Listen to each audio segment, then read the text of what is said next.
ఏడు చేపల కథ.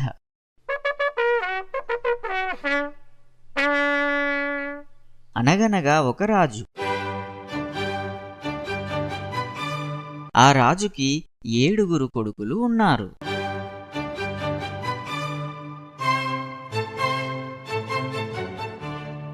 ఈ 7 కొడుకులు ఒకరోజు చేపలు పట్టడానికి వేటకు వెళ్ళారు.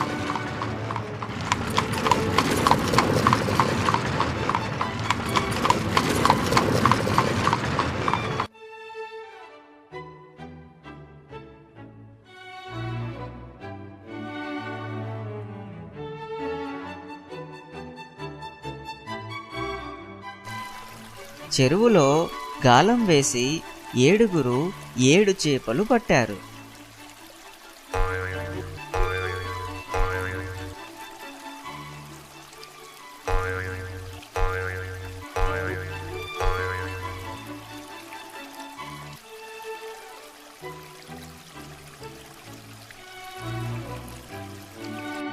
ఈ 7 చేపలని ఇంటికి తీసుకెళ్లారు.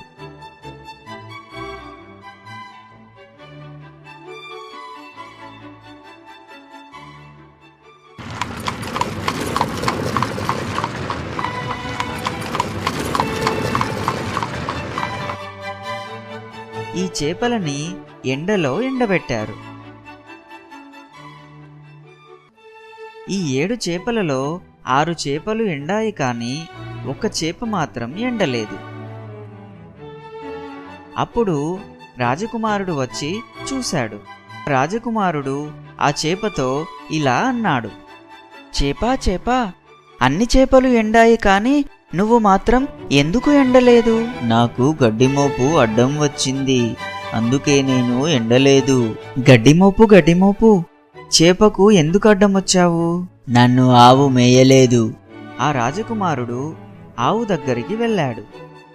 ఆవు, నువ్వు గడ్డి ఎందుకు మేయలేదు?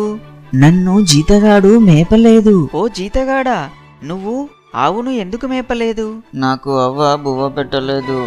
రాజకుమారుడు అవ్వ దగ్గరికి వెళ్ళాడు. అవ్వా, జీతగాడికి నువ్వు ఎందుకు బువ్వ పెట్టలేదు? పిల్లవాడు ఏడుస్తున్నాడు.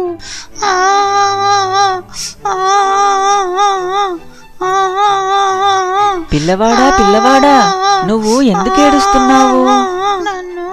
నన్ను చీమ కుట్టింది, అందుకే ఏడుస్తున్నాను. అప్పుడు రాజకుమారుడు చీమ దగ్గరికి వెళ్ళి అడిగాడు: చీమా, పిల్లవాడిని ఎందుకు కుట్టావు? నా బంగారు పుట్టలో వేలు పెడితే నేను కుట్టనా? చిన్న చీమ కుట్టడం వల్ల రాజుగారు తెచ్చిన ఈ చేప ఎండలేదు. దీన్ని బట్టి మీకేమర్థమైంది? ఒక పని జరగాలంటే ఎంతో మంది సహకారం అవసరం.